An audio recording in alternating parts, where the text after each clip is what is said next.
watch Survivor, and when the show ends, you really wanna talk about it with like-minded friends. It might be hard to find some, but don't you shed a tear. Check out the Purple Rock Podcast, and this is what you'll hear. John will make some dumb jokes, Andy likes to yell and curse, and if they're not available, the backup hosts are so much worse. Spend the whole time being jerks, telling you you're wrong, and so we got this other jerk to sing you our theme song. It's the Purple Rock Survivor Podcast. Welcome to the Purple Rock Survivor Podcast. I am John, and my co-host is Andy, and this week we are talking Survivor 44 episode. Oh, shit, I did not write it down. Let's go with 10? 10 sounds right. 10 feels right. I feel like we're in double digits. And Andy, I have some more bad news, actually. Not only did I not write the episode down, but I'm only telling you this because we're really tight. I can actually just do this podcast myself. I don't need you for numbers, just so you know. Like I'm fine without you. Like I can do the podcast. Well, I appreciate you telling me that, and then I can decide whether I want to just go with you or vote for you, one or the other.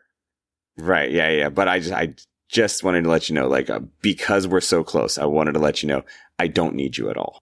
Like at all. Like I didn't even really want to discuss it with you because you're so inconsequential to me. But also, you're my number one. You're my ride or die. That's some amazing social gaming. Thank you. I feel like I would be a social king on that island, just so you know. This is just to kind of give you a vibe of what I'd be like out there. This is it. This is my game. Hey, man, I'm just waiting to reunite with my showmance. Well, good news. All right. Let's talk about this episode because we're addressing something that we will eventually discuss about this episode. But first of all, how'd you like the whole thing? That's good stuff, man. This is good, right? Like, I feel like we're in a good spot. We are. And I feel like we're, hitting a stride in the season where we know enough about all of these players. Like, we kind of have expectations of them. And for the most part, they're not really being subverted. There is some alliances that are a little more fluid than maybe we would expect. But at this point, 44 seasons in, I don't feel like alliances tend to be the ride or dies that they used to be. So the fact that there's some fluidity to it, not a huge surprise. Also, I just thought of this right now because I meant to say it earlier. I am dog sitting right now. So if like a squirrel happens to pass my house, you're going to hear nothing but a relentless stream of barking from my end. And I'm so sorry about that. Actually, it might be an improvement. Who knows? So if that happens, sorry in advance. I will try to mute it on my side. So this is going to sound like weird and probably like ignorant on my part. But I when you said that, I was actually like, wait, they have squirrels there? And of course, like squirrels are everywhere, right? They've colonized our continent. But for me, it's like when I envision like where you are at, it's like I kind of just think about like gators and snakes. I mean, squirrels are the ultimate colonizers, according to you, in a fact that I just learned. No, we also have iguanas. It's not just gators and snakes. There's iguanas. What else we got? Capybaras, I recently learned. There are capybaras in Florida. Yeah. I think one of the players for the Orlando Magic has one, actually, as a pet. Fun fact. Great. That's probably how they ended up in Florida. And just so everyone's clear, the ultimate colonizers are, of course, white people. And squirrels. Number 2 on the charts, squirrels. Squirrels probably murder less of their colonizers. All right, man, we are getting really far off topic here. So yeah, as far as this episode, good stuff. I think we got some good character beats that I've been looking forward to. There's obviously certain players on the cast that I'm tuning in for now. Like I'm excited to see. And we got some of them, honestly, not quite as much as I would have liked in this episode. And we'll get to that a little bit later. But overall, though, very good, very enjoyable TV. Yeah, the common refrain, I think, of last week, maybe it would have been this week too, but I really didn't kind of pay attention as much to the reaction to this episode because I watched it quite late. I stayed up and watched hockey. You can check that off your Canadian bingo cards. Mm-hmm. Is that look at what Survivor can be when production isn't messing things up with a bunch of twists. And while I tend to sometimes debate the frequent mindset of the people who make this show ruin the show, I gotta say on this one, yeah, bang on. It's been nice. Like these past 2 episodes have just kind of illustrated that you don't need it. If you have a good cast, you let them do things. And what was nice about this episode, nice about the last one, is the players are playing off of each other and against each other in a way that is, I think, what the show is about. And you go. I think you hit on a key point there. It's not just that production stepped back and let the players play. It's because of the group that they have, right? It's this cast. If you did the same thing with the group from last season, you probably end up with a boring episode where they just want to all unanimously vote out one player. Yeah. Like it really is like, if you get a good cast, that's 95% of the work. But the thing of it is that what the previous seasons have also taught us, though, is the twists will not save you. If you don't have a good cast, you can't really work your way out of it. So if they don't help with a dud cast and they detract from a good cast, then maybe just do less of them. And again, I'm not for none of them. Core principle belief of mine is that this show needs to evolve and change the meta.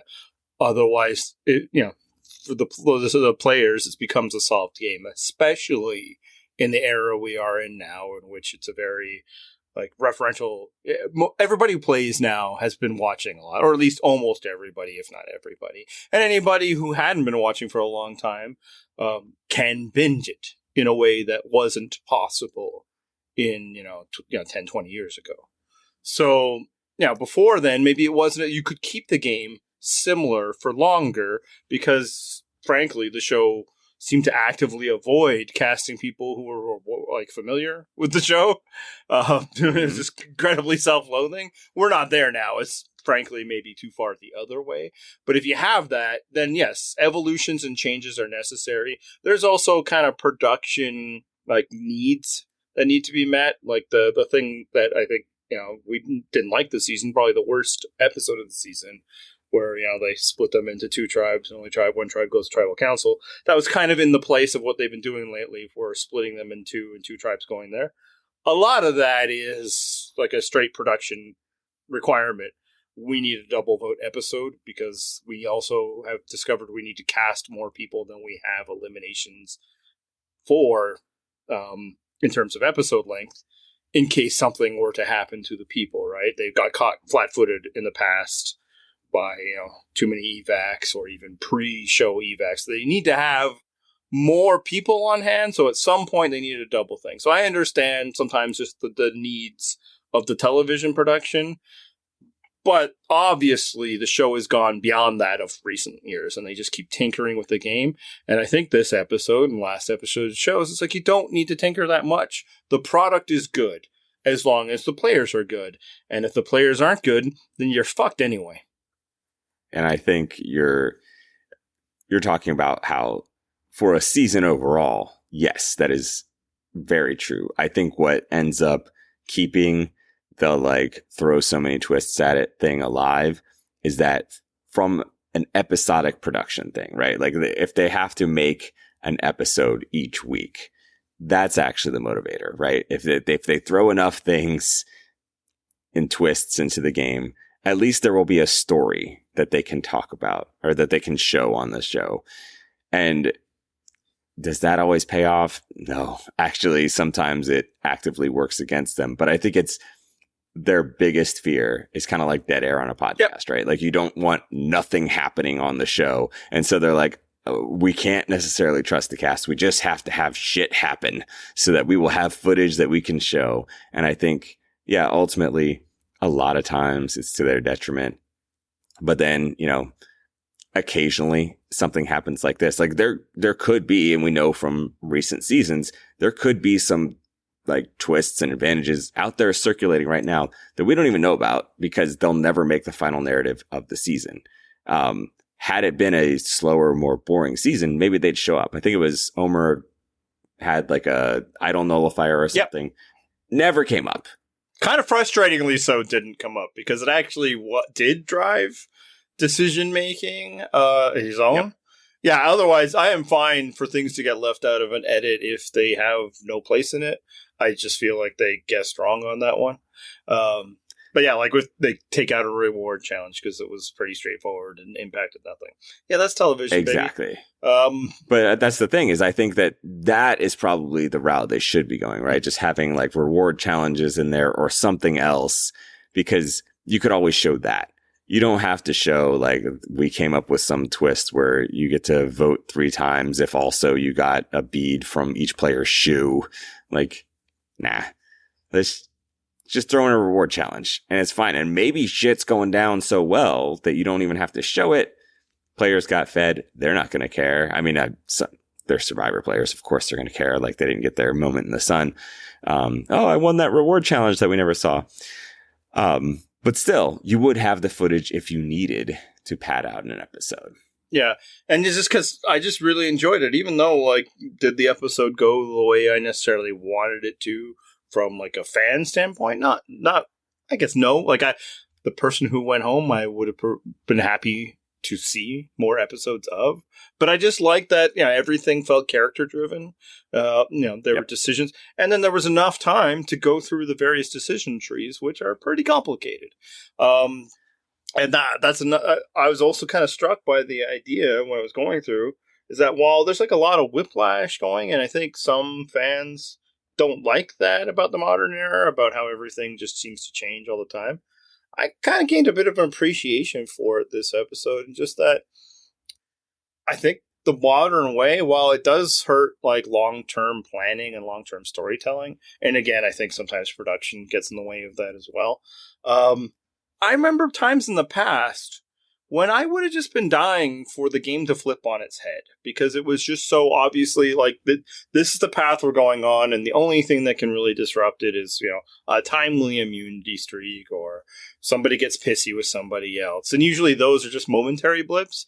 But now, if you don't like who the person you're interested in is at right now, just wait a couple days and everything might change because that's how the players are. And I think there's something to be said about that because, I did not see it going down the way it did last week, right? Like, again, Frannie being voted out, that's not a huge shock. But the way that like everybody keeps changing ideas and all of that, I think that's actually probably very interesting. And that's where we're at, where every player can either do something to change their station, or at the very least benefit from other players changing their plans. I think makes a more exciting week to week product, and all it really requires from fans is just kind of to adjust the fact that things will happen. And sometimes it'll be frustrating because it's like, oh man, somebody who was doing really well, suddenly they aren't, and it's like that's just what Survivor is now. Yep, and I think there's something to be said for like the way the Frannie vote came together. It seemed to be that there was just different motivations for it from multiple different players. So it was one of those things where the reasoning ultimately didn't matter. It's just that they were all aligned on the goal. And I think like that's fun when that happens. I mean, it's not going to give you the coherent like arc of like, oh, people slowly came together and were like realizing, oh, we've got to get Frannie out.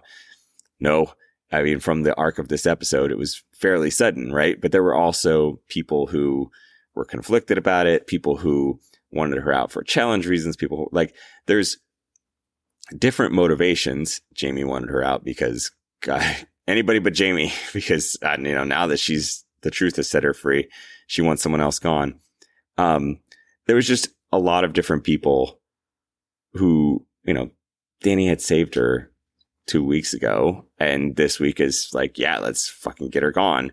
It was cool to watch names get batted about, and then the tides ebb and flow, and suddenly we're like, okay, yeah, it's probably Frannie. And realistically, like by the time they got to tribal council, I was like, Yeah, it's almost definitely Frannie. Like, there was an outside shot that it was Heidi, but it was almost definitely Frannie at that point. Yeah, but if you're like a really big Frannie fan, you can hold out some hope, right? Sure. The episode did enough. You think Matt was sitting there watching it? Like, yeah. He probably knew how it broke down. What? You think he got spoiled? So obviously the thing we do all the time is ask, was this the right decision? And then, of course, we follow it up immediately. Right decision for whom? And what's interesting for this one is I think there was kind of basically like 3 different levels to that. And you were getting at, like with Danny, he was the one pushing it, right? He brought it up when the others were out on the reward. Yet, just 2 weeks ago, as you said, he had saved her with an idol. And I know there's some consternation about this, confusion, I guess, amongst some fans that I have noticed today.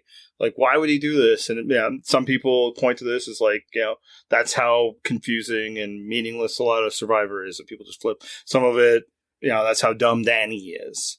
And some of it's just like, I don't know what to do anymore. Alliances used to mean something. I think what a lot of those people are focusing on the wrong thing.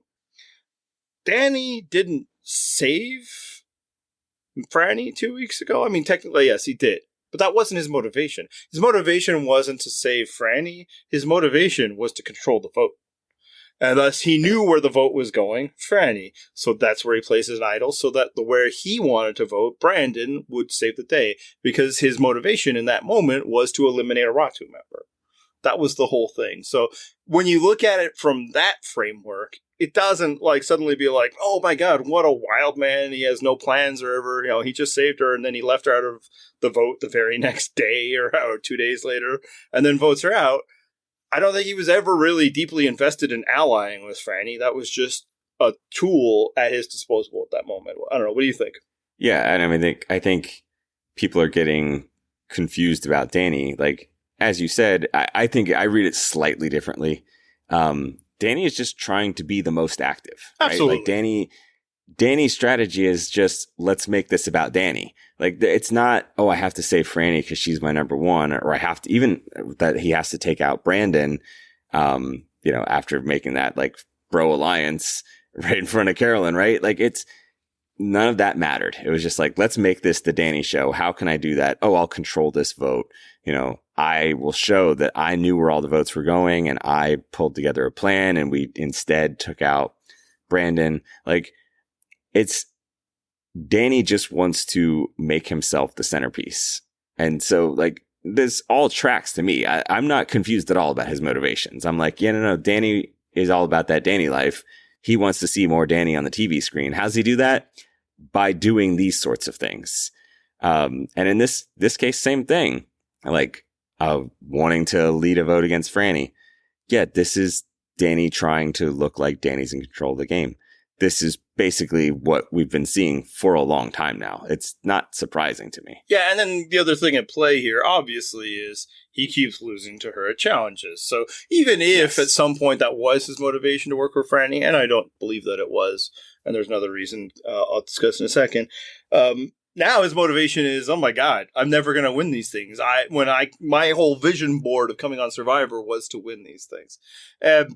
So from that standpoint, yeah, it's not confusing at all. I think the other thing that people are forgetting, like, how did he turn on his allies so quick? Why do allies not mean anything?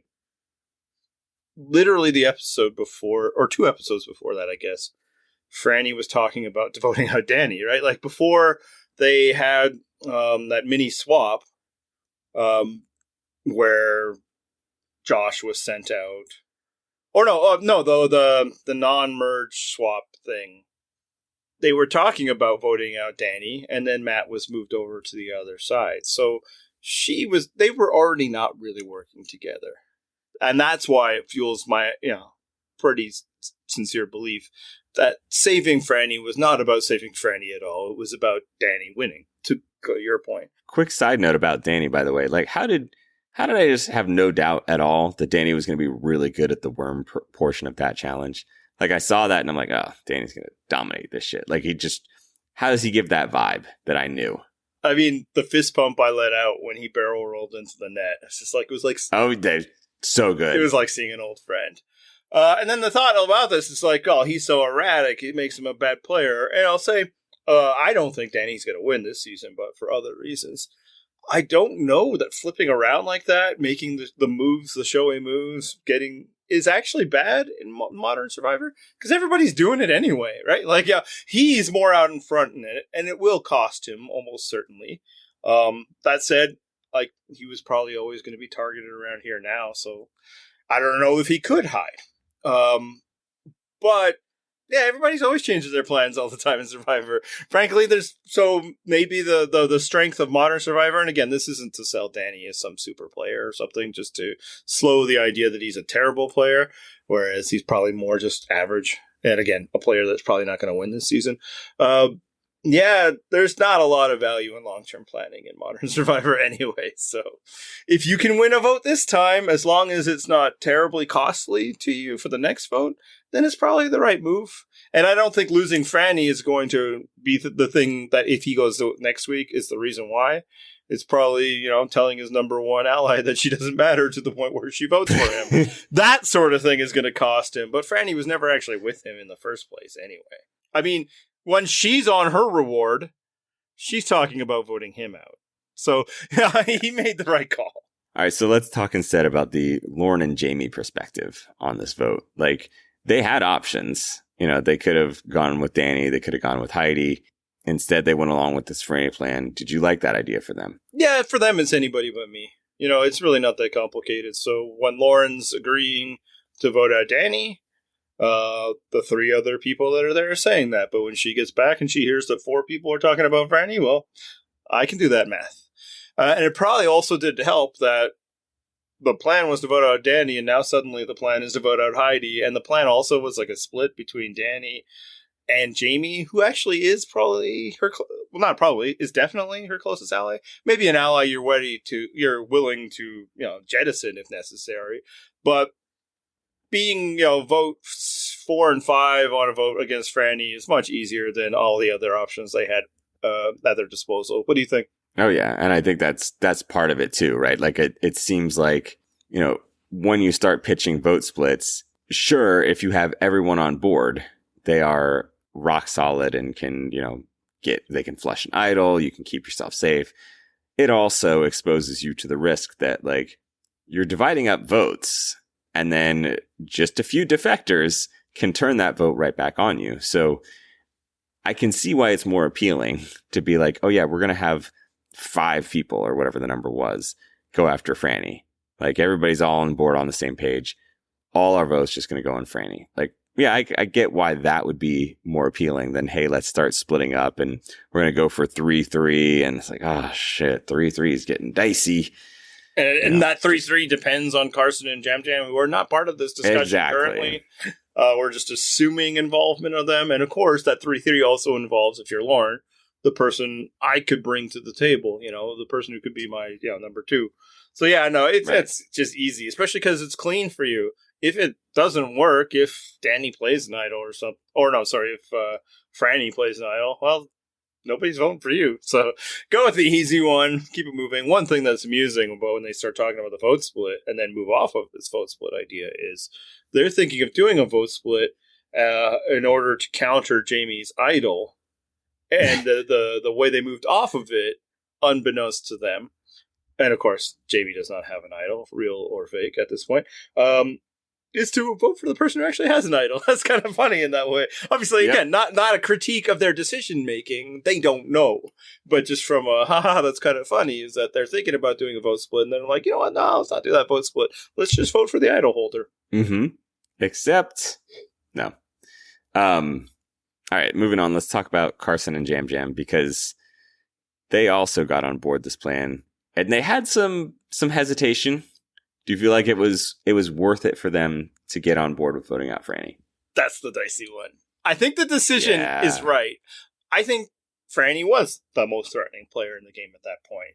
She is really good at various elements of challenges. I imagine she's relatively well liked.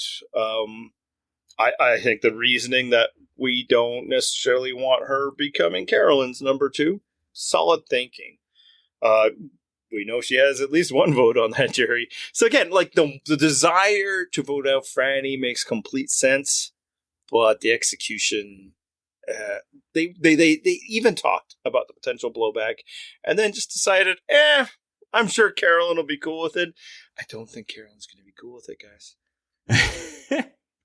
So it's funny because like there is different ways to evaluate whether this was the right decision for them, right? But just selfishly, for me, I think it was the right decision for this specific reason. Maybe this is the thing that helps Carolyn turn on Carson. Oh, I'm so happy. I'm so excited about it. I've needed some kind of impetus for that. This could be it. Like, this could be the thing that finally makes it happen. And for that reason, I'm like, yeah, this is absolutely the right idea. Strategically, was it correct? I don't know. I don't know that I care. All I care about is now there's a possibility. The door is open for Carolyn to be like, that's it. I'm taking out this Carson kid. And, then she rises to the top and actually starts calling shots, which would be amazing. Yeah. I think it was at least the wrong execution for the people that did it. For Yam Yam and Carson. I am also very happy that they did it. Yes. Because I'm excited about where this could go. Because again, you probably almost certainly did not listen last weekend. When I was talking with Matt, I'm there. I think she is winning this season. I don't even think it's not can she win? I think she's going to win this season. That's where I'm at. Obviously, take that for what it's worth, right? I don't know how good I am at this sort of thing. Right. I've had some wins, had some losses. Is it 100% certain? No, that would be stupid. But you've seen the people who win Survivor of late, right? But it feels right, and it feels like this could be a nice turning point. And I'm with you in that, like, she's easily my number one right now. If I'm picking who's going to win, there's still other people in the conversation. It's not an absolute for sure, lock. no, absolutely. But I'm not going to be surprised if she wins. I mean, I'll say one of the people who had a good chance just went out the door, so that also helps. Sure. And also, on her way out the door, was super complimentary of Carolyn. Like, in this episode, just talking about like, oh man, Carolyn, she's just so real. Love how Carolyn's so real. She's always herself. She's so like authentic. And it's like, yeah. I mean, if I were telling the winner's journey and, why people might vote for the winner, I might include a scene like that so that we know later on, like, oh yeah, Frannie really appreciated how authentic and cool and self-confident Carolyn is, even though Carolyn would probably not describe herself as any of those things. So yeah, there's some signs that Carolyn could win this thing. So this is on me. I wrote the sixth bullet of our breakdown. That's where we're going to talk about Carolyn, as if we could take that long. Yeah, let's get all into it. Yeah, no, man, like this is 2 episodes in a row, which Frannie is just giving such a halo to our girl. I haven't felt this way in a while, that somebody that I'm excited about has a very good chance to win. Often, I feel like they something will happen. They won't win. And it usually does. Again, most people don't win, right? In some ways, I feel like I haven't felt this way since like Cagayan, because I didn't feel this way in Winners at War until much later in the season, right? There was just there was a certain point where it broke, but like it was pretty late. Yeah, but this episode, man, like the women are bonding with her and really responding. Obviously, Carolyn, Frannie the most. But even like when they're talking, I love the way Carolyn broached the subject of voting Danny out. They're all kind of like, yeah, we're joking around. But is this the point where we talk about voting out Danny? Like, she didn't mess around. She just went for it.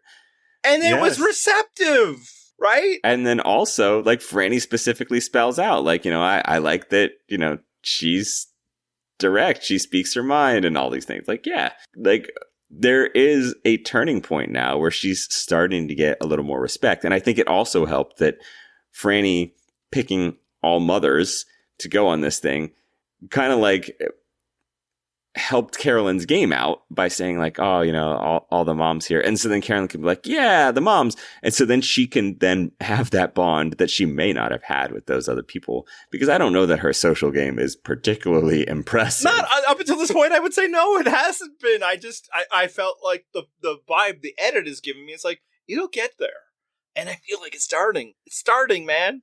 Right. I think she's picking up on some things, right? Like she's seeing, and in this case, she didn't see it herself. It was a gift handed to her, but she's seeing how like, oh, I could actually just relate to these other two women on the fact that like we're mothers. Maybe that'll help. And then maybe they'll respect me because we have a shared experience or something like that. And seemingly, I mean, they seemed to be way more willing to take her seriously. And it could have been that halo effect from Frannie because Frannie was already on board with that.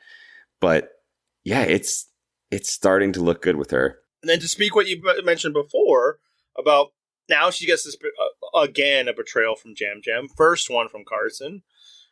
I think this could be the moment, the catalyst for her to be like, they're never going to act with my best interest at heart. But these connections I just made, especially, when you have somebody like Lauren and Jaime who are still kind of trying to find some purchase in the game. Heidi just voted against her number one. We know it's her number one because he told her. Must be true. Which also is like, that was Carolyn's idea, right? Heidi was clearly receptive to it. I think there's a spot where, they could be working next and voting out, Carson or something. And again, staying on the Carolyn subject, I enjoyed that, like, her default reaction at challenges now is just to scream. Like, what a wrinkle to add to this. Like, how does she keep improving in my eyes every week? Like, we're getting new Carolyn tidbits dropping in on us. Like, she went from the filthy lady to, like, she leads off the season with a confessional. She doesn't even know what a confessional is. Like, the evolution of Carolyn is what I'm really enjoying, both as a character and as a Survivor player. It's funny because you have that as a note, and then my next note is the flaw of the second challenge the first challenge, the reward challenge is, I think whichever one, the one they had to go through the sand. I think that's the second one. Yes. Because they had to carry the ring in their mouth, we weren't blessed with Carolyn just caterwauling her way through it. She wasn't able to. I mean, we got her the reward challenge. I love it too. And what's so crazy is that, like, I never respond to this type, but I'm responding this season because there's something there, man. And the thing is, sure, she had to hold the ring in her mouth or whatever, but at the very least, she got to just rub her face around in some sand, which, I mean, that's her other trait. Like, sure, we're missing out on the screams, but we got the dirty face again. What a gift. It's probably still some caterwauling, just a little muffled. Yeah, so, exactly. Any dimension that they could bring to our eventual winner, that's amazing. One quick note, just from people like myself, Emma, shout out. It was nice for the show to finally acknowledge the fact that it's not just people who are under the age of 21 who might not want to drink alcohol on rewards. Just throwing that out there. Yeah, it was funny that when Carolyn showed up there, she was like excited about the Virgin Margarita, and I'm like, oh right, yes. We actually talked about on the show that she is in recovery. Like, oh, that makes sense. Yeah, she would want the virgin versions. So, yeah. Not to be clear, not that you have to be in recovery. No. In order to have a non-alcoholic drink. And when Jeff introduced it, it's in relation to Carson, and that actually was a flashbulb moment for me, for Carson. And why, despite having until now 0 critiques for his game and having some begrudging respect, it's like, oh, it actually seems like people are liking him. It actually seems like he is doing all right. No real begrudging respect for the puzzle cheating. Again, no nods. Got respect the hustle, I guess, in some respects. Just I would like for the show to not allow that to happen, because it's not interesting seeing somebody's 8th run on a puzzle. I mean, frankly, puzzles themselves are only but so interesting in the first place. And when somebody has the cheat code, even less interesting. But when he said that, I actually hadn't realized that Carson was the child of the group. Like, it was clear that he's young, but I didn't know he was not yet adult. Now he's 20, which, that's not like he's not a teenager, so that's nice. But once he said that, it's like, oh, okay, that's why I don't like Carson. I mean, I still remembered. Like, it is stuck with me. Like, I guess they didn't know. And probably what threw me off is that he has like a career job, like a career type job, right? So then he seems more. Come on. What's that?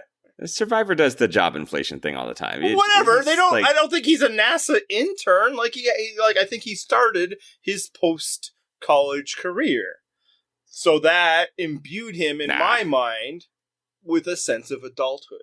Again, I don't care about the personal lives of these people, so I wasn't interrogating it much. It's like, yeah, he looks young, but he works at NASA, and then I didn't put together that he's the baby. And I fucking hate the babies this season. So that's probably what's holding me back, and frankly, the vibe I'm picking up on. That it's just the callowness of youth. The things he's doing are fine and all that, but it's not going to work, and people aren't going to respect him. Nobody votes for the baby. Right. So I'm not worried at all. Only vote for the baby if it's your baby. And speaking of your baby, let's talk about the family reward that we received. I mean, I tried with that segue, by the way. I saw it. Thank you. Frannie wins the family reward, not knowing, to be clear. Oh, yes, she did. I'm sorry. Yes, she did know it was the family reward. Only after she won, though. No. Probst mentions pick somebody to get the letters. When they were competing, it was not told that it would be getting letters. You're going to you're going to the sanctuary, blah, blah, blah. Oh, and you're going to get whatever. You're going to get food and sleep and love, because he loves to say love like that. I'm pretty confident he didn't say that until after she won. I checked the tape. People in comments let us know. Yeah, one of us is correct. I mean, that would be the way it would be. It would be weird how I can't figure out how we'd both be wrong. I mean, certainly many other ways, but in this configuration of a thing happened versus a thing didn't happen, I'm not sure what the third, metaphysical level would be. So regardless, Frannie ends up winning this, and always a tough spot. You never want to be the person doling out the love reward, as Probst calls it. Do you feel like the win here just submarined her game this week? The win, yes. That it was the family reward, no. I don't. You just think it's merely a challenge win was the fact that submarined her game. The quantity of wins. She wins every time except for the 2 times she doesn't, and we won't talk about those. That level of attitude. So I don't think it was driven by bitterness of being left out of their family letter. It was Frannie is winning a lot. I think that absolutely doomed her. But I don't think it was, the typical doom that comes from like choosing people or not choosing people. I don't think that was part of the motivation. I mean, I think probably her winning was a big part of Danny's motivation. Like, I do think that that's a big factor in that he's like, hey, I'd like to win challenges. And Frannie not being here would help in that respect.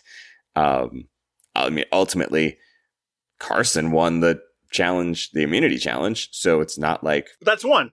One's fine. Lauren's won one. Exactly. Sure. It's that she's won 3.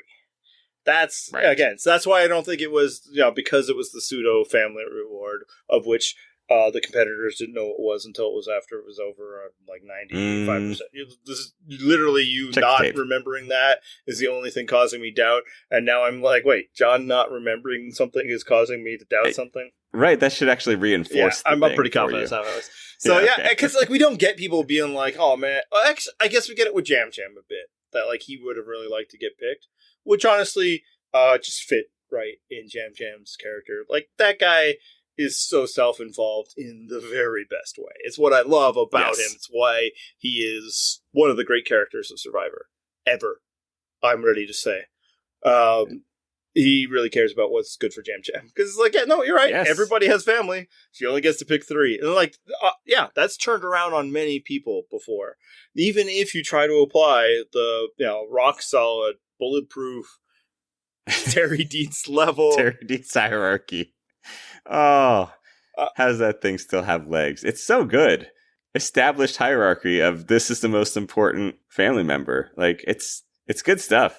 The thing about it is like, I don't love to clown on Dietz, especially the way he presented it, with just, like anything else, no tact. I don't disagree. Like, if that's how I was choosing, I would probably choose similar to the way he did.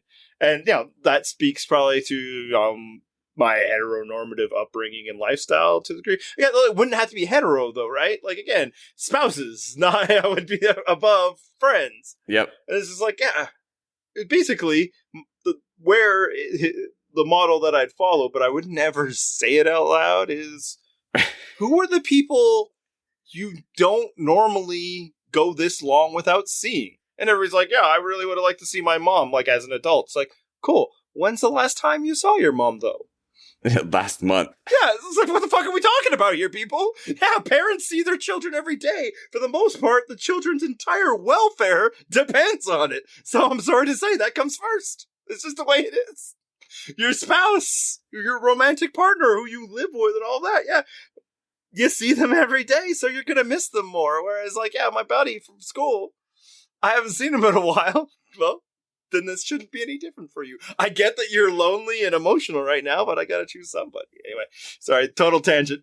You know, number one with Willett on that list, though, assistant coach. Of course, assistant coach is... That outranks them all. Co-podcaster, and then, young child of a parent. Yeah, that's kind of the way it works. Yeah, that's the order. But yeah, no, I don't think that was what cost Frannie, but it is totally constantly winning challenges to the degree that I wonder if Modern Survivor, you really got to be careful. You got to be careful not to win too many, unless you need to win, right? If you're somebody who's like, just scrapping it out for survival. Because I feel like if she didn't win this one, it might not have been her. But that's the other thing is like, you're saying in Modern Survivor, you might have to like go on a challenge run or whatever. No, I'm saying you should try to avoid going on a challenge run unless you're just doomed anyway, right? Like if you're the person... Unless you have, right. Yeah. But here's the thing. The unless you have to part, I don't know if you'd ever... I mean, of recent seasons, would you ever have to? Because I feel like the thing we talked about earlier applies here. If you win a challenge, you're waiting a couple days and then like Tides everything has shifted. Yeah. Right. And so at that point, like you won to keep yourself safe when you were in danger, and then you're good again until the next time you're in danger. You don't necessarily stay the target for repeated tribal councils. Yeah, ironically, Frannie was now in a position where she had to win all the time, but only because she had already won a bunch, Yep. So, yeah, at this point, if she winning immunity would have really been nice for her. And then I think at that point, it's too late. I don't think the sands would have shifted. I think people would have stayed on it. Literally, this was the first time I think she was available to be voted for. Or at least first time in a long time. Maybe the Claire vote. So yeah, certainly she was that. But yeah, only because she had won a bunch. Now she got to a point where she had to win all the time. But otherwise, yeah, I think in Modern Survivor, it's more about timely immunities. It might not be... Yeah, it might be bad for you. And look, that's not even that modern, right? Like, one of the earliest ideas are challenge beasts or threats. We should go after them. It's just in previous formats of Survivor, and some of these are like ancient formats of Survivor at this point. Alliance isn't counted really a lot and all that. So it's like, yeah, we should probably vote out Colby, but we need him. Now, nobody really needs anybody like they needed anybody like that back then. So... yeah, no, I think so. Now, Jeff is never going to admit it. Some people are like, pointing to like things he said in interviews or podcasts, like you should really go out there and win. Like he's doing this at Final Tribal Council and all that. Yeah, man, the producer of the TV show wants to sell people on the idea that these mini contests we have are things that the competitors should try to win. Amazing. No, it's more that he doesn't understand the game, and less that he doesn't want people throwing challenges because it's bad TV. Exactly. But speaking of disappearing immunity and the lack of immunity, I mean, damn, I'm going to give myself like a B- on that one. Let's talk about Jaime, because Jaime, she had a confession to make to the group this week. It was honestly pretty good. It was amazing. I'm a fan now. Yeah. She just decided she's got to come clean. She's got to let the world know. And so Jaime puts it out there. She tells them exactly what took place. Well, I say exactly. She was off on one detail, but she doesn't know she was off on one detail. So while she's confessing that, this idol that she had is now gone with Cain, which is true. What she's really confessing is that she had a worthless string of beads, and now that has left the game. And this is one of those things where, because we're behind the curtain and we know what that was, and like, it made it so much more enjoyable, right? Like the fake idol next to her name, like doing the slow fade on the Chiron. Like, we're all in on the joke now, and this was good stuff. Just full on laugh out loud moments that all she could do is keep telling the truth. And it just reinforced everybody how much bullshit it was. And of course, none of it was true, but she was not lying. But I think just the general nervous energy she brings, like when I'm so glad you guys are back, so I can tell you, it's like that's not natural. They don't even care, right? But also it just speaks to this like really fun and difficult element of Survivor. And that's that the truth will not save you, right? Like, we see this from time to time. People tell the absolute truth, and that is met with, there's no way that's true, or there's no way that person would tell me that. So it must be a lie. We get it again in this very episode. Heidi's like, and he wouldn't tell me who the votes are. And they're like, that doesn't sound like right. That's bullshit. It was true. But people, truth doesn't matter as much as what makes sense. And it makes no sense to these people that she would have given her idol to Kane because they didn't watch last season when it happened. Now, what's interesting is future seasons, it'll make no sense because twice that it happened, people assume to have left with an idol. Now, interestingly, in both cases, they didn't. Kane didn't leave with a real idol, and then last season, I can't remember his name, but he didn't leave with the idol because he also handed it over to Jesse. But in both cases, the scenario was Dwight was the name. Dwight, thank you. Got it. Yep. They handed their idol over to protect against the knowledge's power, and it didn't work out. So in the future, it'd be like, you really handed your idol over? Like, that's a way to lose it. But people here are like, why would you do that? That just smells like bullshit. And it makes her a target. And it was, once that started happening, I was completely full on laughing out loud, even though I was watching it late and like I had to be quiet. I was by myself because it's just so wonderful. So the one thing I want to say is fake idols now, fake idols forever. Turned around, no, my essential argument is all the same. It is useless for strategy, but it is fun as hell, man. Jaime has been an amazing, funny character in a way that like a different kind of funny character in the past. All because of a fake idol. And it's been, so I'm on board. I'm happy that I have no influence in the Survivor community or future players because I'm always here saying, don't do it. No, do it because it's hilarious. It is interesting that like part of the fake idol thing is that you would get like a really funny comeuppance for the fake idol, right? Like you're clowning somebody. Like that's when it would be good and fun, right? Mm-hmm. This has really just been like a multi-episode arc of clowning Jaime about this fake idol, which, in her defense, there's no reason she shouldn't believe it. There's very little reason to doubt it, right? Like it's totally reasonable that you would assume that was a real idol. But man, have they gotten some mileage out of clowning her for weeks now. It's been amazing. I love it. So yeah, everybody, I think the show doesn't need to get into the business of crafting fake idols. You don't need it, man. The only one that's been really entertaining this season was the organically made one. So let's keep it that way. Those of you future players, again, I've already established, I don't know that anybody who listens to the show will ever be on it, but it could happen. Do it to entertain me. Just don't do it to try and win. That's all I'm saying. Oh, actually, you know what? There was a second entertaining fake idol, and that was the one that Josh made because that was hilarious too. Exactly. Carolyn and Yam Yam got to make fun of it. Now that was fun. They're almost never not funny. So keep it up, Survivor players. Just Survivor fans.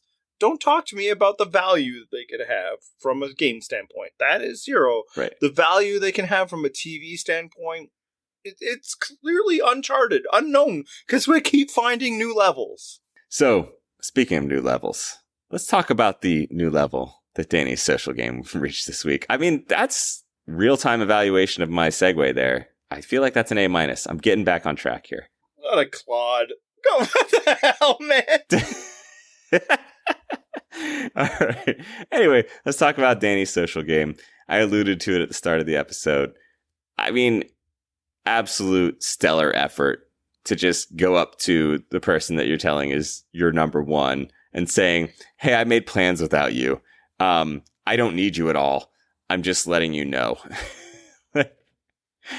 Hey, oh, is that not how you're supposed to treat your ally? You think maybe that wasn't the ideal way to involve the person that you're claiming is your most important ally? He doesn't even know so what good. the other half of the conversation was. He only knows 4 people for sure, which is the same number as the other group. So I don't even know where he gets the assumption that they doesn't need her. You know, again, and we don't know the full timelines. Maybe at that point, Carson and Yam Yam had already been like, oh yeah, we're fully on board. Well, no, they were there. That Lauren has assured Jamie's participation or whatever. I doubt it though. And it's jaw dropping. I don't need you. Again, like, I could see a world in which if this is going to be a hard vote for you, like that you don't want to do it, you don't have to. But that I don't need you, I'm just giving you a heads up out of courtesy. What the fuck, bro? Truly impressive. And Just if there's any question of how it played, she voted for him. So yeah, she was the lone vote for him. Like, she was excited to vote out Danny, and I can see why. yeah, makes sense to me. Oh, Yep. So yeah, like the defending I did of Danny is more like a theoretical playing like that. You know, quick moves, counter moves, flipping on people. Again, it's hard to say how it'll play with a jury. We have, because that person usually gets eliminated before then, so we don't fully know. But like, I think short-term planning in Modern Survivor actually probably has more value than anything. So that part is fine. You know, that he saves Frannie and then votes her out. That part's fine. All the rest of it, not good. Not good. Not at all. Barrel roll, good. Telling your number Yes. one idol that you have no say in this and it's going to happen with or without you, not good. Hey, I think we like the barrel roll, obviously great, but we should give it some extra credit because it came directly after The spinning. making himself dizzy as shit. Yeah, and he just goes up to the net and just like, you know, Lauren stumbles like 4 nets away. Danny stumbles up and is just like, "Yeah, here we go, combat action roll," and he's on the net. Like, bravo. I mean, really added layer of difficulty on there. I'm holding up my 10 on the scorecard. That was well done. So, real quick, Frannie, we lost this episode. I just want to know if you had any kind of final thoughts on Frannie, like as a character, as a player, whatever. She is, you know, at the start of the season, I was getting her conflated with that one from Ghost Island, who I'm now, Kellen, I think was the name. Because I was like, man, is this the same person? No, Frannie actually stands out now. I will actually remember Frannie. She was one of the better characters on this season. Still not my favorite, but that again, that's just because you're competing against. Exactly. It's, you know, the crowd you're competing against. But she was an additive for this season. Like, she was the plot lines that she had. And also I enjoyed the fact that, you know, we had a showmance where they voted the guy out first. Like, Frannie's the first one where that actually happened. So bravo to her.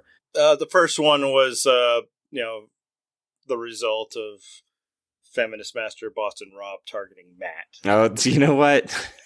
That's true. How dare I forget your boy? I mean, this one comes with a giant asterisk in that Frannie was both immune and not available on a side that was sitting in the jury box. But still, yes.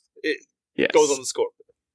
But perhaps more importantly is the thing that we mentioned earlier, which is Frannie is just layering the respect on our girl Carolyn.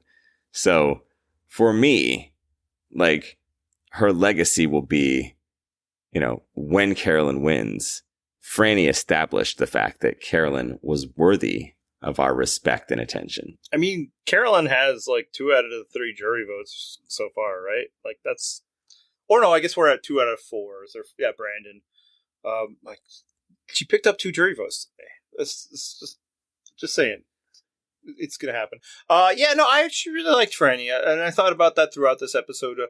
She's really expressive in a way that's fun and probably makes you realize very quickly why they would put her on television. Like her eyes light up, her face. Yep. I liked her steely resolve and challenges. Yeah, no, overall, very positive contribution to the episode, to the season. I just thought to ask because that's a thing we used to do a lot, and now I find we hardly ever talk about the person who gets voted out. Because we always talk about the decision-making involved. Obviously, their decision-making often was inconsequential. Sometimes they made bad decisions that led to their ouster, in which case, yes, we could talk about that. And I guess in that sense, really adds on to the fact that like she should have thrown that challenge. Matt would still be in the game, and she wouldn't have become such a huge threat. Like that, I think right there, that was her downfall. Yeah, I mean, we said at the time, like, that was just a bad idea. I mean, I feel like you had enough time in the moment. She had a lot of time. She's mentioned an exit. She had 45 minutes, man. And I think what she thought is just like, oh no, Matt had really good social connections. Like, with those people? You know, like right. No. It was a bad call. Yeah, and that was the one that she should have thrown, which would have then made like her winning 2 challenges later been like, it's fine. It's just 2. Well, they could have voted out Danny. You know, maybe not. Maybe he plays an idol, but you're protected anyway. She has immunity. So, yeah, no, the person who targeted her could have been voted out instead. She would have had a number in Matt, and everybody wouldn't be talking about like, oh my God, Frannie's so dangerous. She's won. I guess she still would have won an immunity, but it's not the same kind of immunity, right? Especially because people keep talking. It's like when it came down to 1-on-1, her versus Brandon, that's when she should have lost. She could have lost at any of the times. When it was 1-on-4, she could have lost. It didn't matter. Yep. The whole idea is you're immune. There's someone over there that you would rather stay in the game that isn't. Yeah, so tough blow. But yeah, I liked it. I mean, Probst called her a warrior, though, so that's worth so much. A lot of people are going to lose anyway, but not everybody wins Jeff Probst's respect. I don't know if that's entirely true, though. He's kind of soft now. You know, like it doesn't take as much now. In the past, I mean, you basically had to be one type of player, but now he's a little different. Hey, a quick question, because we're not quite at an hour, so I think we can get this in 1 minute. What percentage do you think of fans out there who are, every comment they make about the show is revolving around how dumb Jeff Probst is and how little he knows about Survivor? What percentage of those fans do you think, if they were cast on the show Survivor, would totally fanboy out and geek out over every Jeff Probst? Geek out? Oh, it's so high. Yeah. Well, if for no other reason, right? Like, even if it's inauthentic, you're going to know that that's what's going to get you camera time. Yeah. So, yeah, real or not, you would absolutely do it. All right. You got anything else? I'm done. Let's quickly talk about the Carson thing that I alluded to. Oh, sure. Yeah. Because I feel like we're set up now, right? Like, obviously things can break differently. And, we're talking earlier this episode about like, man, stuff will move and shift so fast, and reasons for voting a player out can flip like multiple times in an episode.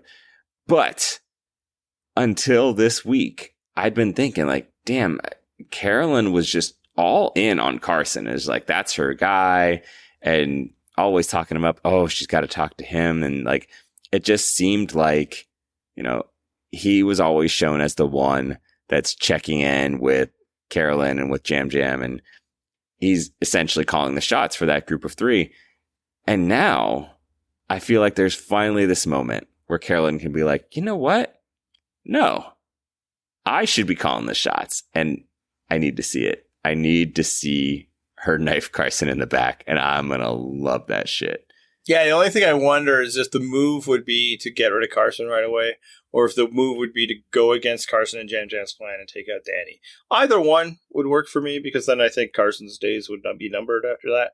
But yeah, that's what I'm interested in seeing. But I do feel like that's what we're setting up for. We see in the preview Yam Yam already realizing that like the fallout is going to be there.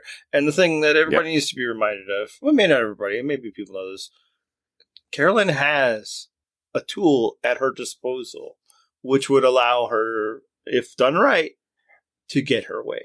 You know, like that could Yep. still happen, obviously. And it gets easier to do as the game gets closer to. Now, it can be tough if nobody ever plans on voting for you, which is a spot she's kind of in.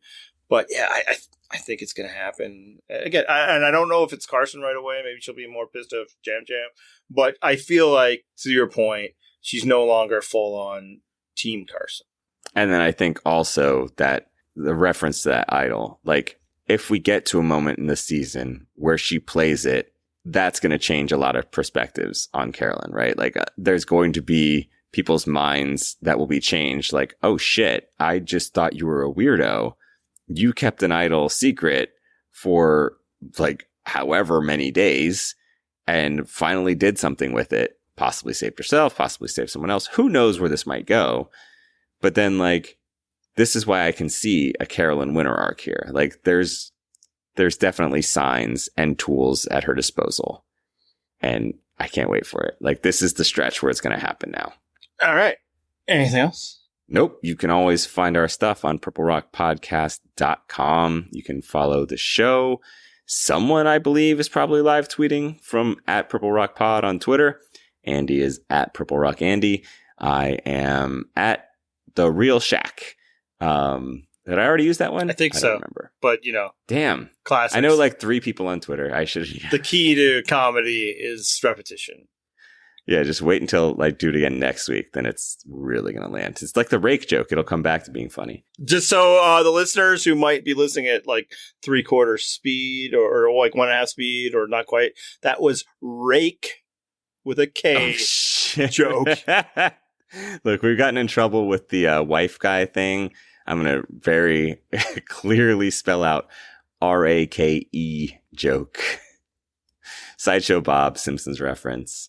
Not anything that might rhyme with that or sound Nope. similar. Those things are not funny. No, not at all. All right. Anything else for you, Andy? This in seasons past would be where I would play some outro music. Obviously, we are not doing that anymore. But I encourage everybody to go find their own outro music this week and listen to some Gordon Lightfoot, which, you know, if you've heard of him, of course. If you haven't, this will please you to know, John, that one of Canada's great folk singers is named Gord. No, I did know this because I think it actually came up. Didn't he die? That'd be why I'm bringing it up, yes. Oh, okay. Yeah, there we go. Wait, he just died recently? This week, yes. Oh, well, okay. So, I really thought it happened like a year or two ago. I mean, look, I'm not going to lie in that I was fully aware of his status on one way or the other. Like, yeah, he's been around a long time. But Okay. yes, it was this week. So, you know, if you could read my mind, something like that. R.I.P. It's Gord. good stuff. Otherwise, we are now going to hit the theme music. This is the copyright free outro.